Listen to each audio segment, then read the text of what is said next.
अस्सलाम वालेकुम जी। आज का जो हमारा टॉपिक है वो है रिगार्डिंग द 1973 कॉन्स्टिट्यूशन का जनरल नॉलेज जो चल रहा था, उसमें हम पार्ट 8 और पार्ट 9 इस्लामिक प्रोविजंस और उसके अलावा पार्ट 8 का चैप्टर 2 जो इलेक्टोरल लॉ से रिलेटेड था, ये कवर करेंगे। इसके बाद हम कॉन्स्टिट्यूशन रिलेटेड जो बाकी इंपॉर्टेंट फैक्ट्स वगैरह वगैरह होंगे वो आप लोगों के साथ मैं शेयर कर दूंगा। बाकी कॉन्स्टिट्यूशन पे अब स्पेसिफिकली कोई लेक्चर नहीं होगा। कल से जो है हम कॉन्स्टिट्यूशनल हिस्ट्री देखेंगे, कॉन्स्टिट्यूशनल डेवलपमेंट कैसे इवॉल्व हुई पाकिस्तान के अंदर 47 से लेकर ऑलवेज, और वो डेमो सेक्शन में भी होगा जिसके अंदर हम एक फीचर्स रिलेटेड जो नए स्टूडेंट ज्वाइन करना चाहते हैं उनके लिए फीचर्स रिलेटेड जो चीज़ें हैं वो सारी तो हम ऑलरेडी कवर कर चुके हैं। आप लोगों के साथ शेयर है, जो ज्वाइन करना चाहता है वो ज्वाइन कर ले, ऑलरेडी चैनल पे अपलोडेड है। उसके अलावा बाकी जो कॉन्स्टिट्यूशनल हिस्ट्री है वो प्रॉपर डेमो लेक्चर के तौर पे अमेंडमेंट्स पर्सपेक्टिव में हम कल से उसको स्टार्ट करेंगे। और आज का लेक्चर स्टार्ट करते हैं जिसके अंदर हम कॉन्स्टिट्यूशन का अगला चैप्टर जो है वो देखने जा रहे हैं।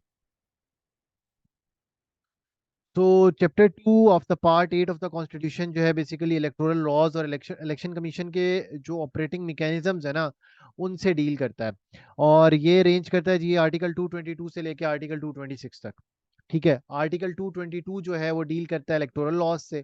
आर्टिकल 223 डील करता है बार अगेंस्ट डबल मेंबरशिप से। आर्टिकल 224 डील करता है time of election and by election से। ठीक है, आर्टिकल 224 रिलीज करता है कि अगर इलेक्शन कमीशन मतलब रेजोल्यूशन ऑफ कमेटी और इलेक्शन मतलब इंटरिम कैबिनेट से रिलेटेड, इंटरिम प्राइम मिनिस्टर या इंटरिम चीफ मिनिस्टर के नेम के से रिलेटेड जो ये क्लॉज है आर्टिकल 224 ए, जैसे अभी जो मोहसिन नकवी थे उनको फिर जब डेडलॉक हो गया था ऑन द नेम्स, तो वो इलेक्शन कमीशन ने तैनात किया था। आर्टिकल 225 जो है वो इलेक्शन डिस्प्यूट से रिलेटेड है। आर्टिकल 226 जो है इलेक्शंस बाय सीक्रेट बैलेट है। मतलब ये कहता है कि प्राइम मिनिस्टर और चीफ मिनिस्टर के इलेक्शन के अलावा तमाम इलेक्शंस जो कि मुमलिकत खुदादाद में होंगे वो सारे के सारे सीक्रेट बैलेट के थ्रू होंगे। अब मैं इन पांच के पांच आर्टिकल्स को आपको एलोबरेट करता हूँ कॉन्स्टिट्यूशन की मदद से। अच्छा, इलेक्टोरल लॉज में ये कि सबसे पहले आर्टिकल 222 जो है वो इलेक्टोरल लॉज से डील करता है और ये कहता है कि जो सब्जेक्ट टू कॉन्स्टिट्यूशन है क्या हो सकता है, मजलिस शूरा जो है वो लॉज बना सकती है as required by the clause 3 और 4 ऑफ आर्टिकल 51, जिसके तहत क्या हो सकता है, एलोकेशन ऑफ सीट हो सकती है नेशनल असेंबली। ठीक है, कि किस सूबे को कितनी मिलेंगी, और ये तमाम कौन कर सकता है, मजलिस शूरा कर सकती है। उसके बाद द डीलिमिटेशन ऑफ कॉन्स्टिट्यूंसीज जो हैं और delimitation of constituencies of local government, मतलब जो हल्का बंदियां होती हैं, वो भी आर्टिकल 222 के तहत election commission on the direction of middle से शुरू करेगी। इसकी मैं एग्जांपल इस तरह से देता हूँ कि काउंसिल ऑफ कॉमन इंटरेस्ट ने अभी सेवंथ जो सेंसस हुआ था उसको अप्रूव किया, तो अब इलेक्शन कमीशन उसके हिसाब से हल्का बंदियां कर रहा है। लेकिन अगर आपने हल्का बंदियां या हल्कों की तादाद बढ़ानी है, कम करनी है, ऐसा सेंसस से आया जैसे 2017 के सेंसस से आया था, तो उसके बाद फिर अमेंडमेंट करनी पड़ी थी पार्लियामेंट को, तो उसकी फिर रोशनी में इलेक्शन कमीशन ने हल्का बंदियां की थी, जिसमें फॉर इंस्टेंस पंजाब की सीट्स जो जनरल सीट्स थी वो 148 से कम होकर 141 हो गई थी। उसके बाद इलेक्शन कमीशन का क्या काम है, इलेक्टोरल रोल्स जो हैं वो प्रिपेयर करना, और इसके अलावा requirement as to residence in a constituency. ठीक है, और कमेंसमेंट ऑफ इलेक्टोरल पोल के अगर कोई उम्मीदवार है उसकी रेजिडेंस कॉन्स्टिट्यूंसी में होना लाजमी है, मतलब उसका एड्रेस होना चाहिए, उसके पास जायदाद होनी चाहिए, तब वो इलेक्शन वहां से लड़ सकता है। इसके अलावा द कंडक्ट ऑफ इलेक्शन जो है वो भी इससे इलेक्टोरल लॉज के अंदर आता है, और matters related to corrupt practices other offences in collection with election. लेकिन ये बात ये याद रखी जाए कि ये जितने भी लॉज हैं या जितनी भी प्रोविजंस हैं, ये कोई भी लॉ ऐसा नहीं होगा कि जो कमिश्नर की पावर या इलेक्शन कमीशन की पावर जो है वो ब्रिज कर सके, ठीक है, कम कर सके। बार अगेंस्ट डबल मेंबरशिप, सिंपल सी बात है कि अगर एक बंदा जो है वो नेशनल असेंबली का भी मेंबर बन जाता है, काफी लीडर्स होते हैं जो मल्टीपल सीट से इलेक्शन लड़ते हैं, ठीक है, तो अगर वो जितनी सीटों से इलेक्शन लड़ गए वो मेंबरशिप सिर्फ एक सीट की रख सकते हैं, बाकी सीट्स पे वो इलेक्शन बेशक लड़े, लेकिन वो सीट्स उनको विकेट करनी पड़ेगी। तो उसके बाद ये है कि जी बार अगेंस्ट डबल मेंबरशिप में क्या है कि no person shall at the same time be the member of both houses or a house and provincial assembly, the assemblies of two or more provinces, a house or a provincial assembly in respect of more than one seat। ठीक है, ये दो houses का member नहीं हो सकता, एक house parliament के हाउस का और मेंबर प्रोविंशियल असेंबली का मेंबर नहीं हो सकता, दो या दो से ज्यादा प्रोविंसेस की असेंबली का मेंबर नहीं हो सकता, और इसके अलावा किसी भी पार्लियामेंट्री मतलब नेशनल असेंबली का मेंबर भी है और साथ उसके सेनेट का मेंबर भी है और उसके साथ वो प्रोविंशियल असेंबली का मेंबर नहीं हो सकता। इसकी क्लासिकल एग्जांपल है, अभी रिसेंटली एक इलेक्शन हुआ था, उसके तहत क्या हुआ था कि जो एक एमएनए थे मुल्तान से, जैन कुरैशी, वो NA 157 से इलेक्टेड थे, और बाई इलेक्शन हुए थे पंजाब में PP 217 से, तो उन्होंने क्या किया कि उन्होंने NA 127 से इलेक्शन जीता और उसके बाद NA 157 उन्होंने विकेट कर दी। तो फिर NA 157 पे फिर बाई इलेक्शन हुए, जहां पर फिर अली मूसा गिलानी जो है वो इलेक्शन जीत गए थे। तो nothing in the clause 1 shall prevent a person from being a candidate. अच्छा, क्लॉज 1 जो है इसका ये मतलब नहीं है कि बंदा जो है वो दो से या दो से ज्यादा सीटों से इलेक्शन नहीं लड़ सकता। कैंडिडेट चाहे तो वो जितनी भी सीटों से इलेक्शन लड़ सकता है। इवन ये भी लिमिट नहीं है 272 इलेक्शन सीटों से जो है वो कैंडिडेट इलेक्शन लड़ सकता है। और इसके बाद ये कि person to home clause to apply shall not be taken a seat in either house or provincial assembly to which he has been elected until he has resigned but one of his seats. ठीक है, वो तब तक seat नहीं ले सकता जो 6-7 सीटों में जीता हो, जब तक वो रिजाइन ना कर दे बाकी सीटों से और अपनी वो एक सीट जो है वो रिटेन कर ले। फॉर इंस्टेंस 2018 के इलेक्शन में जो है वो मुख्तलिफ लीडर्स मुख्तलिफ मुख्तलिफ सीट से जीते थे। For example x defence minister जो थे परवेज खटक, वो नौशहरा से भी जीते थे, प्रोविंशियल असेंबली से भी, और वो MNA की सीट भी जीते थे। तो उन्होंने रिटेन कौन सी की, उन्होंने प्रोविंशियल खाली कर दी और नेशनल रिटेन कर ली। इस तरह से जो है मेजर ताहिर सादिक थे, अटक से MNA थे पिछले टेन्योर में, वो NA 55 और 56 दोनों सीटें जीते थे। तो उन्होंने क्या किया कि NA 55 रिटेन कर ली और 56 जो है वो विकेट कर दी। तो ये वेरी कर रहा होता है। देन तो मतलब लाइक अगर आप वो एक से ज्यादा जीत जाओगे तो फिर आपको क्या करना पड़ेगा, बाकी सारी सीटें खत्म करनी पड़ेंगी। अच्छा, कभी कभार ऐसा भी होता है कि ये देखो, subject to clause 2, if a member of either house or a provincial assembly becomes a candidate for second seat which in accordance with clause 1 he may hold concurrently with his first seat. जैसे ही वो second seat पर elect हो जाएगा तो उसको पहली seat vacate करनी पड़ेगी। इसकी क्लासिकल एग्जांपल अभी जो मैंने आपको जैन कुरैशी वाली बताई थी कि PP 217 मुल्तान में इलेक्शन हुआ, वो ऑलरेडी मुल्तान से MNA थे NA 157 पे, सीट उनकी NA 157 की होल्ड रही। जैसे ही उन्होंने PP 217 का इलेक्शन जीता, ओथ लिया, तो 157 की ऑटोमेटिकली विकेट हो गई, ऑटोमेटिकली वो खाली होगी सीट और अब वो सीट उनकी नहीं रही। ठीक है, इसके बाद जी time of election and by election. अब इसमें दो चीजें हैं। 224 की जो 224 जनरल है वो बात करता है कि उसकी क्लॉज 1 बात करती है कि अगर जो असेंबली है ना, नेशनल हो या प्रोविंशियल हो, ठीक है, और अगर वो उसकी टर्म एक्सपायर हो जाए, कंप्लीट हो जाए, तो उसके बाद इलेक्शन होते हैं ना, तो फिर 60 डेज के अंदर अंदर इलेक्शन कमीशन को इलेक्शन करवाने हैं। ठीक है, लेकिन अगर उसकी किसी वजह से वो पहले डिसॉल्व कर दी जाती है, चीफ एग्जीक्यूटिव जो प्राइम मिनिस्टर है वो पहले डिसॉल्व कर देता है, प्रेसिडेंट उसकी एडवाइस पर अमल करता है, या चीफ मिनिस्टर है वो डिसॉल्व कर देता है असेंबली को और उसकी एडवाइस पर गवर्नर अमल करता है या नहीं करता, तो ऑटोमेटिकली वो डिसॉल्व कंसीडर होगी। तो फिर उस केस में इलेक्शंस कब हेल्ड होंगे, इलेक्शंस फिर with in the 90 days of the dissolution of assembly करवाने पड़ेंगे। ठीक है, और जो भी जब भी इलेक्शंस होंगे उनके 14 डेज के अंदर अंदर जो रिजल्ट है, ये लिखा हुआ है, 14 डेज के अंदर अंदर जो रिजल्ट है वो इलेक्शन कमीशन को जारी करना। ये अंदर क्लियर है?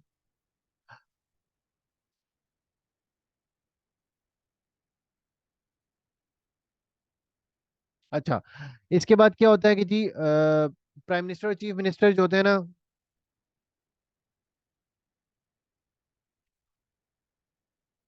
अच्छा क्या होता है, केयर टेकर प्राइम मिनिस्टर जो होता है ना, वो प्रेसिडेंट, अगर नेशनल असेंबली की बात है, फेडरल की बात है, तो प्राइम मिनिस्टर कंसल्ट करेगा अपोजिशन लीडर से और वो फिर ये डिसाइड करेंगे। ठीक है, और वो अपना एक मुतफिका नाम पेश करेंगे और वो इंटरम प्राइम मिनिस्टर अपॉइंट हो जाएगा, like wise interim chief minister in the province.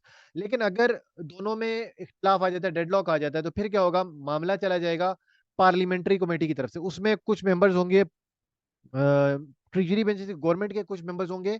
फिर गवर्नर क्या करेगा, गवर्नर या प्रेसिडेंट लिखेगा स्पीकर को खत, क्या पार्लियामेंट्री कमेटी कॉन्स्टिट्यूट कीजिए। तो पार्लियामेंट्री कमेटी के नाम मांगे जाएंगे लीडर ऑफ अपोजिशन से और इधर से गवर्नमेंट से। तो वो जो पार्लियामेंट्री कमेटी बनेगी जो आउटगोइंग गवर्नमेंट थी, तो वो फिर डिसाइड करेगी नाम जो दिए हुए नामों में से कि किसको करना है। अगर पार्लियामेंट्री कमेटी भी डिसॉल्व ना कर सके तो फिर क्या होता है, फिर ये अगले क्लॉज में आ रहा है 224A।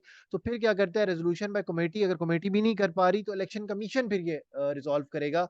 आर्टिकल 224 है बेसिकली इसलिए की बात करता है कि अगर with in the 3 days resolution of assembly में वो नहीं करते तो वो अपने जो टू नॉमिनीज ईच होंगे वो कमेटी को भेज देंगे। नेशनल असेंबली कमेटी 8 मेंबर्स की होगी, 4 सेनेट के होंगे, 4 नेशनल असेंबली होंगे, लेकिन इक्वल मेंबरशिप होगी बोथ की। मतलब आपकी गवर्नमेंट के भी बंदे उतने ही होंगे और अपोजिशन के बंदे भी उतने ही होंगे, और फिर वो डिसाइड करेंगे। अगर उनसे भी डिसाइड नहीं होता, ठीक है, उनसे भी डिसाइड नहीं होता with in the 3 days, next days में, तो फिर मामला जाएगा इलेक्शन कमीशन के पास, और election commission with in the given names में जिसको अपॉइंट कर देगा, इंटरिम चीफ मिनिस्टर या इंटरिम प्राइम मिनिस्टर। अच्छा, मैं यहाँ बताता चलूं, जो पार्लियामेंट्री कमेटी बनेगी वो 8 बंदों की हो सकती है नेशनल असेंबली में, लेकिन 4 बंदों से ज्यादा की नहीं हो सकती प्रोविंशियल असेंबली में। ठीक है, और अगर उसके बाद फिर इलेक्शन कमीशन डिसाइड करेगा कि उसने किसको लगाना है। अब इलेक्शन कमीशन ने ये पावर कब यूज की, अभी रिसेंट एग्जांपल है पंजाब का केस, कि पंजाब के अंदर केपीके के अंदर इत्तेफाक हो गया था, उधर के जो अपोजिशन लीडर थे अकरम दुरानी, और जो आउट गोइंग चीफ मिनिस्टर थे महमूद खान, तो उन दोनों का इत्तेफाक हो गया था, और उसकी बेस पर आजम खान को बना दिया गया था। लेकिन जो इधर का मसला हुआ था पंजाब के अंदर जो है वो इत्तेफाक नहीं हुआ था, तो अपोजिशन लीडर उसमें इत्तेफाक नहीं हुआ, फिर पार्लियामेंट्री कमेटी के स्पुर्द किया गया मामला, पार्लियामेंट्री कमेटी ने भी रिजेक्ट कर दिया नाम एक दूसरे के, डेडलॉक हो गया। डेडलॉक के बाद फिर इलेक्शन कमीशन ने इन्वोकिंग दिस क्लॉज किसको अपॉइंट कर दिया, जो इस टाइम इंटरिम चीफ मिनिस्टर है मोहसिन नकवी, जिनकी टर्म कॉन्स्टिट्यूशनली 14 मई को खत्म हो चुकी है। अच्छा जी, इलेक्शन डिस्प्यूट जो है वो जी, नो इलेक्शन डिस्प्यूट ये है कि अच्छा, कोई भी इलेक्शन जो है ना वो आप उसको क्वेश्चन नहीं कर सकते, प्रोविंशियल असेंबली में हो, नेशनल असेंबली में हो, सेनेट का इलेक्शन हो, जब तक उसको ट्रिब्यूनल में नहीं हो सके या कोई एक्ट ऑफ पार्लियामेंट उसके हिसाब से उसको डिटरमिन ना करे कि भाई ये एक कंट्रोवर्शियल इलेक्शन था।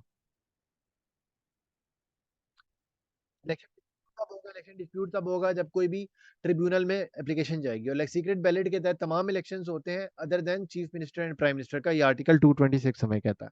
सो यहाँ तक हमारा जो ये पार्ट 8 का चैप्टर 2 ऑफ द कॉन्स्टिट्यूशन था ना, ये खत्म हो गया है।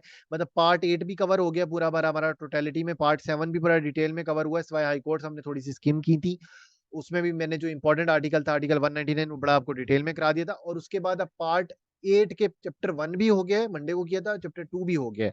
ठीक है, अब हमारा जो इलेक्शन के मतलब पहले 3 मैंने यूट्यूब में वीडियोस के थ्रू आपको करवा चुका हूँ, part 5, part 6, part 7 and then part 8, ये हम आर्टिकल्स कॉन्स्टिट्यूशन के चैप्टर्स कर चुके हैं। मीन्स के हम 7 चैप्टर्स कर चुके हैं, 9th आज करेंगे। बाकी जो है आप लोगों की सेल्फ असाइनमेंट होगी, आर्टिकल 232 से लेके 80 तक, ये आप लोगों की असाइनमेंट है अलॉन्ग विद आर्टिकल 1 to 100। तो ये आप लोगों ने करके असाइनमेंट, और इसमें कोई क्यूरी हो तो वो आपने पूछनी है।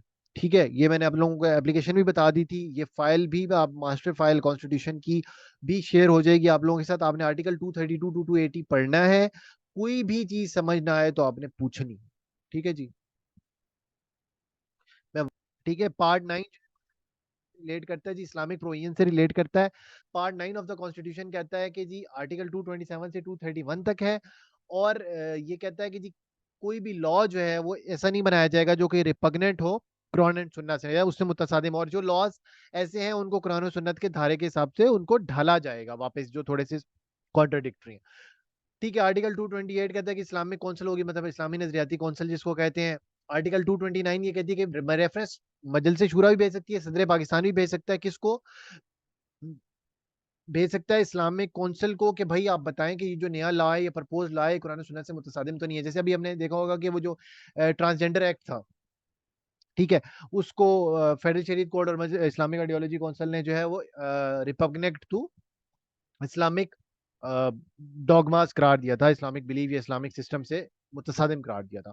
उसके बाद फंक्शंस के इस्लामिक काउंसिल की मैं तमाम आपको भी इलेबोरेट करता हूँ कॉन्स्टिट्यूशन की फाइल से। एंड देन आर्टिकल 231 जो है रूल्स ऑफ प्रोसीजर, ये कौन तय करती है जी, इस्लामिक काउंसिल तय करती है। तो ये 5 आर्टिकल्स हैं 227 से लेके 231, जो किस काम को डील करते हैं, जो बेसिकली इस्लामिक प्रोविजन से रिलेटेड डील करते हैं, इस्लामिक प्रोविजन की बात करते हैं, इस्लामिक जो आपके कॉन्स्टिट्यूशन में, बिकॉज पाकिस्तान का official name according to the article 1 of the constitution क्या है जी, इस्लामिक रिपब्लिक ऑफ पाकिस्तान, और स्टेट रिलीजन इस्लाम किस आर्टिकल में डिक्लेयर है जी, आर्टिकल 2 के अंदर। तो इस वजह से इस्लाम एक काफी एक पिलर है, फोर्स है, तो उससे हम कोई भी ऐसा मुतसादिम लॉ जो है पाकिस्तान के अंदर क्रिएट नहीं कर सकते, because state religion of Pakistan is इस्लाम। अच्छा जी, तो अच्छा जी, यहाँ तक क्लियर है, जस्ट बेसिक आर्टिकल्स का ग्रिम्स था। अब मैं आपको बताने लगा हूँ details. All clear till now? मैं रिज्यूम तो इस्लामिक प्रोविजंस जो हैं वो रिलेटिंग टू कुरान एंड सुन्ना, मतलब जितना भी जो लॉज हैं एग्जिस्टिंग उनको brought in conformity with the injunctions of Islam as laid down in the Holy Quran and Sunnah in this part to as injunctions of Islam, and no shall law shall be enacted which is repugnant to such injunctions. Injunctions क्या होते हैं? अहकामात, ठीक है।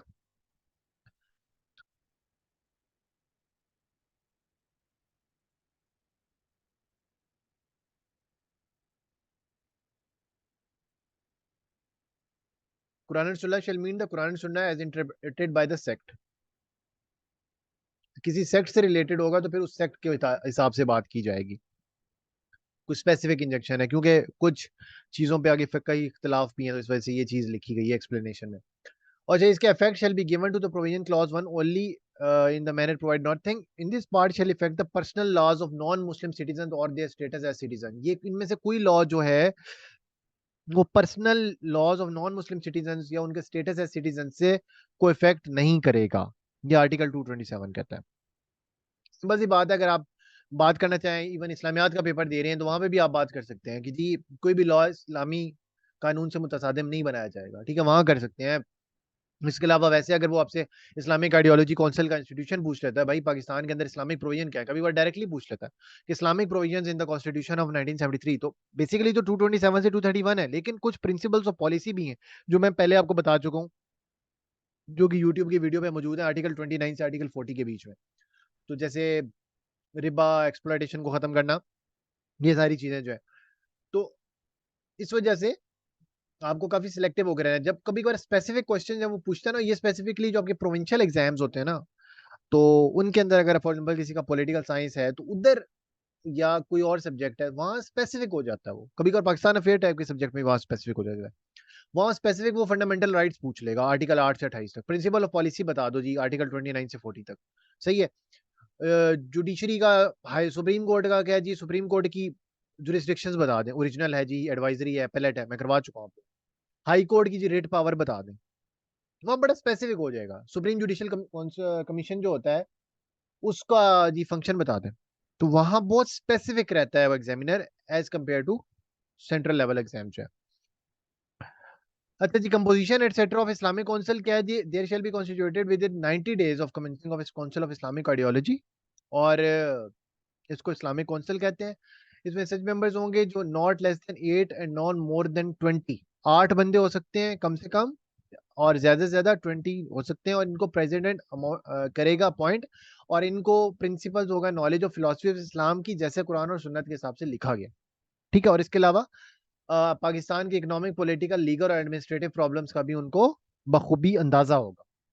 इसके बाद क्या है कि जी while appointing members of Islamic council president shall ensure that so far as practicable various schools of thought are represented in the council। जितने भी मकातब फिक्र है ना वो तमाम के तमाम उसके अंदर मौजूद होने चाहिए, और not less than 2 of the members of are person of whom is or has been the जज of Supreme Court or High Court. जो है या रह चुका है, दो से कम मेंबर्स, ऐसे दो से कम मेंबर, दो कम से कम मेंबर्स ऐसे होने चाहिए। फॉर एग्जांपल इस टाइम पे जो जस्टिस इकबाल हमीदुर रहमान है फेडरल शरीयत कोर्ट के भी मेंबर है, ये आपको वैसे सेपरेट मैंने बता दिया, ठीक है।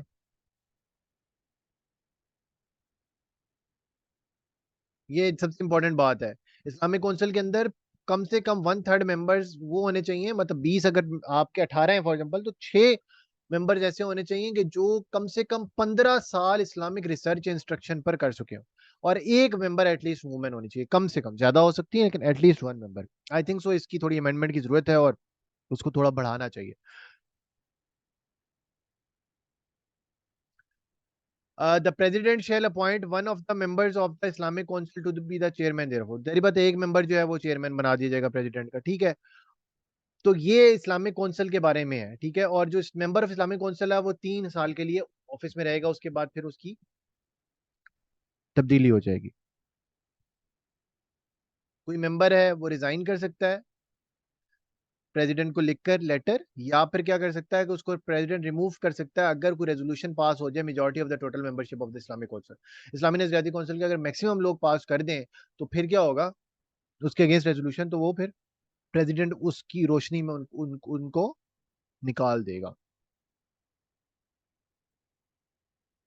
इसके बाद reference by Majlis Shura parliament etcetera to Islamic council president or the governor of a province में और if 2/5 of its total membership so requires a house or a provincial assembly shall refer to the Islamic Council for advice any question as to whether a proposed law is or is not repugnant to the injunction। मतलब कोई आप law लाना चाह रहे हो और उसका देखना चाह रहे हो कि भाई ये रिपग्नेंट टू द इस्लामिक वो तो नहीं है इंजंक्शंस, तो आप उसको चेक करवा सकते हो किसके तहत, इस्लामिक आइडियोलॉजी काउंसिल को आप रेफरेंस भिजवा के, या सदर भेज सकता है, गवर्नर भेज सकता है, अगर कोई सूबाई असेंबली में होने लगा है तो गवर्नर उसका जो रिस्पेक्टिव हेड होता है, पता है प्रोविंस का एग्जेक्टिव हेड, और फेडरेशन की लामत होता है तो वो क्या करेगा, वो भिजवाएगा। अगर सेंटर में है तो प्रेसिडेंट भिजवा सकता है, या प्रेसिडेंट भिजवा सकता है। और ये किसके तहत होगा, अगर मजलिस शूरा मतलब लाइक पार्लियामेंट उसकी 2/5 जो है वो बताएगी उसके हाउस की, मतलब ठीक है वो कर दे, या फिर प्रोविंशियल असेंबली के 2/5 मेंबर जो है वो कर दे टोटल मेंबरशिप के। मतलब ये नहीं है जो प्रेजेंट कोरम है उसके 2/5, मतलब नेशनल असेंबली के अगर मेंबर्स ने भेजना है तो 342 का आपको 40%। तो इसका क्या मतलब हुआ, 342 का 40% का मतलब ये है कि 140 के करीब मेंबर्स जो है वो ये कर रहे होंगे। Then functions of the Islamic council क्या है, to make recommendations to Majlis Shura and the provincial assemblies as to the ways and means of enabling, क्या है कि जी मुसलमानों की लाइफ को जो है वो कुरान और सुन्नत के मुताबिक ढालना, प्रोविंशियल असेंबली और प्रेसिडेंट को एडवाइस करना कि ये जो लॉ है ये कुरान और सुन्नत के मुताबिक है या नहीं है, और रिकमेंडेशंस पेश करना कि जो हाजिर इस टाइम पे लॉज हैं वो कन्फर्मेटिव ऑफ हैं या उसके अगेंस्ट हैं, और ऐसे मैयर्स या ऐसे इकदाम सजेस्ट करना जिनके तहत आप उनको कुरान और सुन्नत के मुताबिक ढाल सकते हो। इसके बाद कंपाइल करना in soft form for the guidance of Majlis Shura, आपने एक लॉज और अपनी जो इंजेक्शन ऑफ इस्लाम है उनको सॉफ्ट फॉर्म में करके, ताकि वो उनको गाइडलाइंस बताएं कि यार ये रेड लाइंस इनसे आप आगे पीछे नहीं जा सकते, ताकि वो हो जाए।